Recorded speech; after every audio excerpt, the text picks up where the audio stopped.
Welcome back to the Spiritual Ride. I'm your host, Alyssa LeBlanc. This week, we are going to talk about light work versus shadow work and why I think you need both in order to heal and in order to manifest your best life.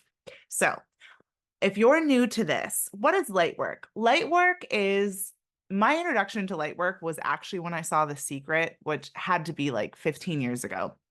And it's very Abraham Hicks, thoughts become things, focus on the positive, raise your vibration, visualize what you want. It's very positive in the name, it's very light. And what is shadow work? Shadow work is when you go and you deal with the darkness within you. It's when you deal with your subconscious thoughts, fears, and beliefs. It's where you deal with your self hatred. It's where you deal with things that happen to you from the ages of 0 to 7, and you bring that out into the light so that you can heal it. So you really need both. But here's the problem. Both of them can be a trap if you get stuck in just one. When I first saw The Secret, I was so excited. This whole idea of I create my own reality, and it really expanded me into spirituality. And I did start to notice that when I stayed in a higher vibration, I was manifesting things into my life. I was creating a lot of great opportunities, and obviously, I was a lot happier. I also felt like I had more control over my life. And when I was in spaces and places that really uplifted me, I would be in such a high vibration. For example, I used to go to the church Agape, which is run by Michael Beckwith. He was in The Secret. Very high vibe guy, amazing guy. Actually, I took one of his classes, and just being in his presence, you feel like you're on drugs in like the best way because he maintains this high vibration. But the problem is when you go to those places, but you haven't done the inner work to heal your own patterns of darkness and look at your own subconscious beliefs that are holding you back, it's kind of like going up and down. So I would go to Agape's on Sunday. I would hang around this high vibe crew. We would go out to brunch. Sundays were really great. But by Sunday night, the depression that I'd had since I was a kid would start to creep back in. During the week, if I didn't stay focused on listening to Abraham Hicks and all sorts of other things, I was still really sad. And while I was manifesting some things in my life, the real big things weren't coming in. Like I did manifest relationships with people that I wanted to be with, but these were trauma bonds. They weren't healthy. I wasn't manifesting like the right relationship for me. I might manifest friend groups, but a lot of them are really toxic because I was also radiating toxicity because I hadn't healed my darkness. I was getting a lot of auditions, but I wasn't really booking a lot of jobs. So I was calling in opportunities, but I wasn't able to hold the vibration of what I truly wanted. I did this for years. I listened to Abraham Hicks. I read all the books by the teachers in The Secret. I'd feel good for a while. But like I said, the really big things I wanted into my life were not coming through. Then I was introduced to shadow work. Now, my first introduction to shadow work was by Lacy Phillips' work, which is called To Be Magnetic. There's a lot of different types of shadow work. I think EFT, tapping on your face, is shadow work. Psychedelics are shadow work. When I did ayahuasca, that was deep and profound shadow work. Going and doing inner child healing can be shadow work. Journaling can be shadow work. There's this book called The Existential Kink, where this woman talks about how anything that we have in our life that we don't like, it's because we have like a sexual attraction to it in a way. And she has a meditation that's shadow work where you're looking at it and like becoming turned on by the thing. So, anyways, there's a lot of different kinds of shadow work, but the point of shadow work is that you are really taking a look at the things that cause you to feel bad. You're looking at your triggers, you're bringing up the memories that don't feel good, you're rewriting things that happened to you. So when I first found Lacy Phillips' work, she has these like meditations, they're called DIs, and I was doing them like daily. And I did manifest a lot of things in my life. It was so exciting. Then, no, actually, right before I did Lacy Phillips' work, I I did plant medicine. Plant medicine was my first introduction to shadow work, ayahuasca. That is like the deepest shadow work because it really goes into your subconscious mind. And the first time I did ayahuasca, I was face to face with the devil. It doesn't get more shadowy than that. I had to face the devil. I had to face the devil within myself. I had to face my darkness. And I had a lot of healing that night. I mean, the first night I did ayahuasca, I healed a depression, a life long depression healed in a night, like just gone. Because ayahuasca was like such a deep shadow work, it was my medicine that half the night, I don't even remember what was going on. I just remember feeling these little hands on my head. They're called Dr. Cito's little doctors. And I could hear voices saying, she's really, really sick. And they were healing me through shadow work. Then I went on to doing mushroom ceremonies. And that was another form of shadow work because when you take psychedelics, you are faced with your psyche. I had to face myself in so many ways. I had to face the way I felt about relationships with my parents, things that happened to me when I was in school. I was bullied horrendously in middle school, and I had like swallowed that and kept it in. I had an eating disorder. I had to face all these dark things, and triggers kept coming up, and I kept facing them and healing them. So I was like, oh my God, this is the answer. Shadow work is it, because my life shifted so much and I was so much happier. And it just felt like I had stronger boundaries. Just so much happens with shadow work. But then that gets to a point where that can become an obsession and you're not necessarily radiating that high vibration anymore. After you do like a plant medicine ceremony, usually from my experience, when you heal something, you are very happy. You are light. You are lifted up because you've healed something really dark. So you do feel good. But what I noticed was I was getting addicted to looking at what was wrong with me. And it wasn't until my last ayahuasca ceremony, which was, I guess, 2 years ago now.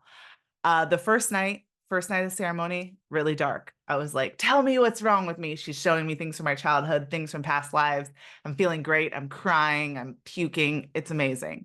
And then the next night, I was like feeling really good. And I talked to Mother Ayahuasca and I was like, give me more darkness. And she said, Alyssa, you've done so much shadow work. Your life is about to get really good. It's time to be happy.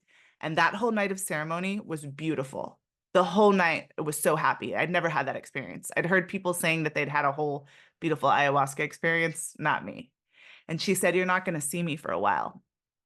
And 2 months later, I had a huge quantum leap in my life. So many amazing things happened. New home, new relationship, just a new me. And that was really good. And it really got me thinking that I would go in these phases where I'd get obsessed with light work and then it would work, but not completely. And then I would get obsessed with shadow work and it would work, but not completely. And I notice a lot of people in the spiritual community, a lot of people are kind of one or the other. But what I've noticed for myself is both. You go through a period right now. I'm like, I took a break from shadow work for a while. I was doing this 2B magnetic work that I was talking about, which is really beautiful. But I got the message that like, you don't need to be doing that right now. So I started doing Joe Dispenza's work, which is really about visualizing and feeling what you want. Again, it's light work. You're radiating that frequency. And in his meditations, you bring yourself up into the feeling place of the things that you want. And you have to hold that vibration because the way we manifest is by our beliefs and by the frequency we're emitting. So you want to be able to hold the frequency of the reality you want so it can manifest. And that's really great. So I was doing that for a while and feeling really happy and feeling a lot of changes and feeling really good. And then last night, actually, like a major trigger that I thought I dealt with from my childhood came up. I got really upset and I went back into shadow work and released it and felt better. But I really just think that both are good things to explore. If you've been doing a lot of light work and listening to Abraham Hicks, on repeat, and things aren't really changing, I think it's really important to look at your triggers, look at your subconscious beliefs. We've all had trauma, whether it's big T trauma or little t trauma from the ages of 0 to 7. And we know that everything that happens from 0 to 7, our subconscious is like wide open. So we are absorbing everything that happens. We believe the things about us that happen from 0 to 7. Like if our parents worked a lot because they're trying to take care of us, we might form the belief that like we're not important or our needs don't matter. Because as a 7-year-old, you're seeing mom and dad aren't here. I don't have any value. And that's not true. And you have to go and reprogram that because we are creating our own reality and it's by our subconscious mind. I think the number is something like 95% of our subconscious rules our behavior or like our experience of life. Like we're only living by we think we're creating by by our conscious mind, but that's only 5% of the story. So when triggers come up, and triggers are always coming up to show us that something in our life needs to be healed. When a trigger comes up, it's important I like to journal, like, especially if the same trigger keeps coming up. I like to keep a track of my triggers. And it's like, this person, canceled our plans and it made me feel like this. I didn't get this job that I wanted and it makes me feel rejected. And then kind of streamline what the through feeling is. And it usually tracks back to something that happened between 0 and 7. And you can do this through going back and talking to your inner child. You can do this in yoga. I get a lot of healing in yoga. I'll have memories come up and I'll process them through while I'm moving my body, because you move stuff out through the body. You can do this with breath work. You can do this with my favorite thing, EFT. I'll talk more about EFT at the end. So the point is, you notice what the triggers is, and they're trying to teach you something. They're trying to tell you, like, hey, this is a belief that you have. Everything that's coming up is coming up to be healed. And so once you heal through that, you're not so bothered by that thing. You'll know you're healed when something happens to you that if it had happened like 3 months before, you would have been really upset, and you're like not bothered by it. But like I said, don't get stuck in that. Because when I was keeping track of my triggers for too long, I felt like every day I had to be like, what triggered me and what bothered me and what was I creating? I was creating more limiting beliefs to clear, and I was creating more things that were wrong with me to fix. And there's nothing wrong with you. You're whole, perfect, and complete. It's just about healing and expanding to the next level. So it's nice to track your triggers for a while, especially if you're just like not in a happy place. There's something that wants to be released in order to bring you relief and bring you to a higher vibration. But then after you've done that for a while, go into visualizing every day of what you want. Go into feeling good. Abraham Hicks says, like, all you have to do is feel good. I just think the caveat to that is, if you haven't looked at your triggers, you can't feel good all the time. But play with that for a while, spend a day at the beach, get a massage, go out to eat, have a glass of wine, like feel really good. And then you'll know when it's time to dip back from shadow work to light work. So some of my favorite shadow work exercises, number 1 is plant medicine. I know that's not for everyone, and you will know if you're called to it, but nothing has cracked me open the way that does, because you can't run from it. You can't run from yourself. Like in my ayahuasca ceremonies, I've seen stuff that I totally thought I was over. I've seen stuff from past lives. I've felt the darkest pain. It is like, again, it's not for, if you're not called to it, it can be really painful, but it was also the most rewarding. If you're not into doing plant medicine, I think breath work is a great way to do shadow work, because it's also tapping into your subconscious. I like to set an intention for what I'm trying to clear, but oftentimes something else comes up that wasn't even what I was thinking of. I've had experiences during breath work that felt like psychedelic ceremonies, because I felt my ancestors around me, and like I could feel them around my bed, and I cried a lot, and it's just this beautiful release and relief. And my favorite that you can do at any time is EFT. So if you're listening to this on audio, you can't see what I'm doing, but if you're watching the video, EFT is this process of tapping acupuncture parts on your body while saying phrases. And this is why it's shadow work. You're saying how you're actually feeling. It's not just like, oh, life is so good, I'm so happy, affirmation, affirmation, affirmation. From my experience, affirmations don't really work unless you believe them. Because if you're just saying something over and over, we create our realities by what we believe, by our frequency, and basically like what we have been practicing the vibration of. But EFT starts off where you tap the side of your hand, the karate chop point, and let's say you're feeling like a failure. Even though I feel like a failure, I deeply and completely love, honor, and accept myself. And you say that phrase 3 times. And there's a lot of videos you can watch on YouTube that can walk you through specific things. But when you get the hang of it, you just start to intuitively know what to say. And then you tap on different parts of your body. You say, I'm such a failure. I'm such a failure. I've always been a failure. And things come up. When I got bullied in school, it's because I was a failure. The teacher told me I was stupid. I'm a fucking idiot. And you just start saying these phrases while you're tapping on these meridians on your body.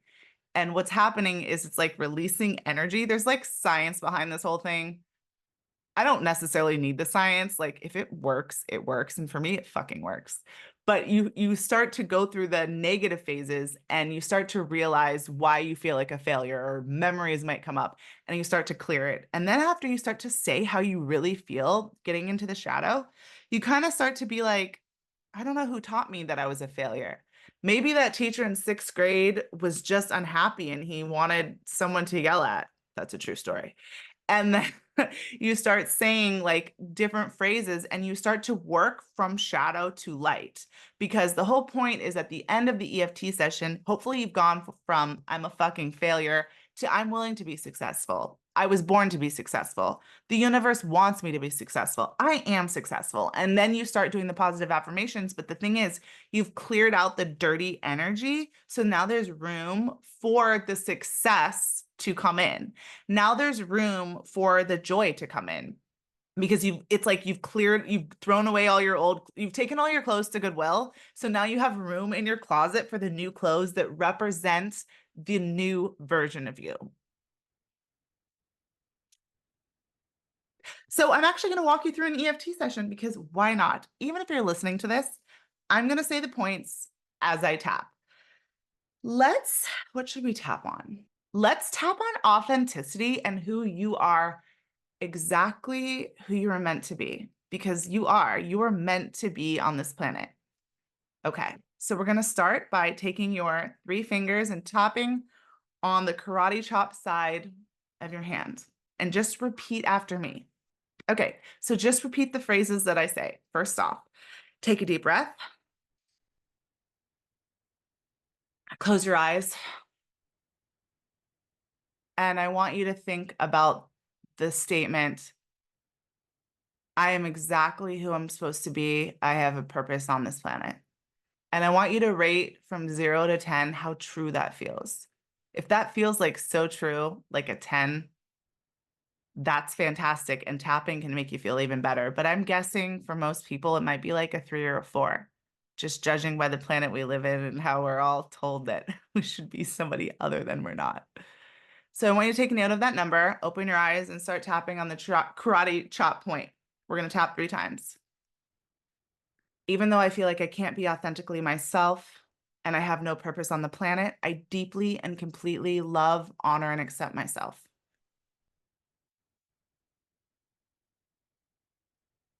Even though I feel like I can't be authentically myself and I have no purpose on the planet, I deeply and completely love, honor, and accept myself.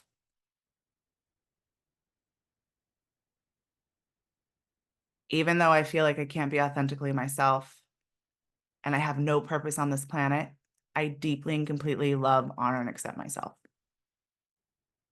Okay, now tap with me through the points. And if you tap on the wrong point, it doesn't matter. EFT works. It has so much room for error. Now I want you to tap in between one of your eyebrows.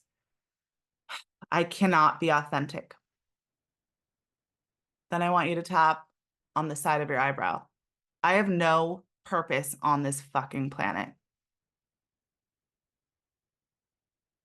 Tap under your eye. I should be somebody else. Tap under your nose. God forgot about me.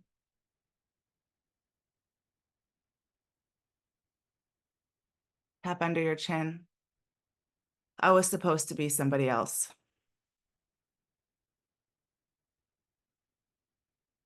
Tap on your collarbones. I'm a mistake.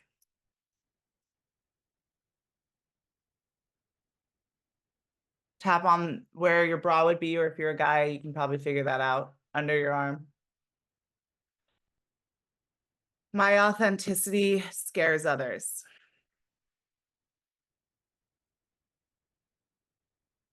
Now just tap on the top of your head I wish I was somebody else. Okay, we're going to keep tapping through those same points. And like I said, if you forget one, it's still working. Authenticity is hard.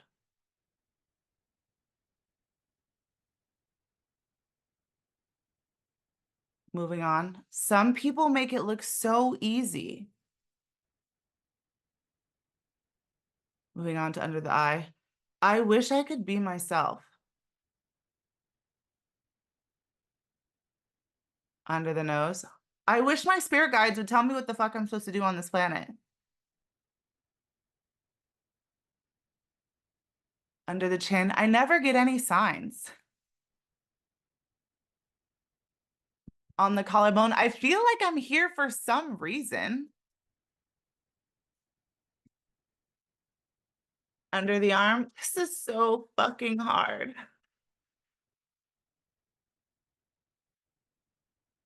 On the top of the head. I wish I could just be myself.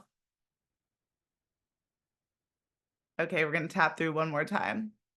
The eyebrows. God does not make any mistakes.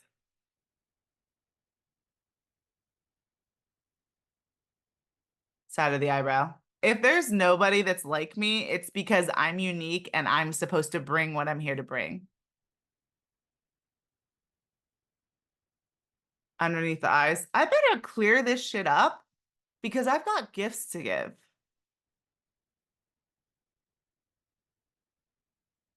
Under the nose. There are people waiting and excited for my gifts.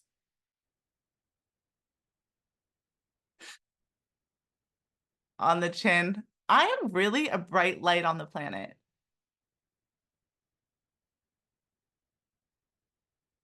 Collarbones. I am here for a purpose. Under the arm. I kind of think I know what my purpose is, and it's whatever lights me up the most.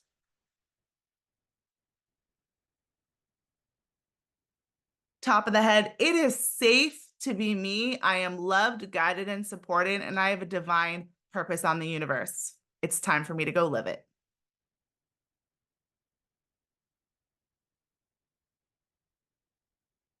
Okay, now I want you to take a deep breath and close your eyes.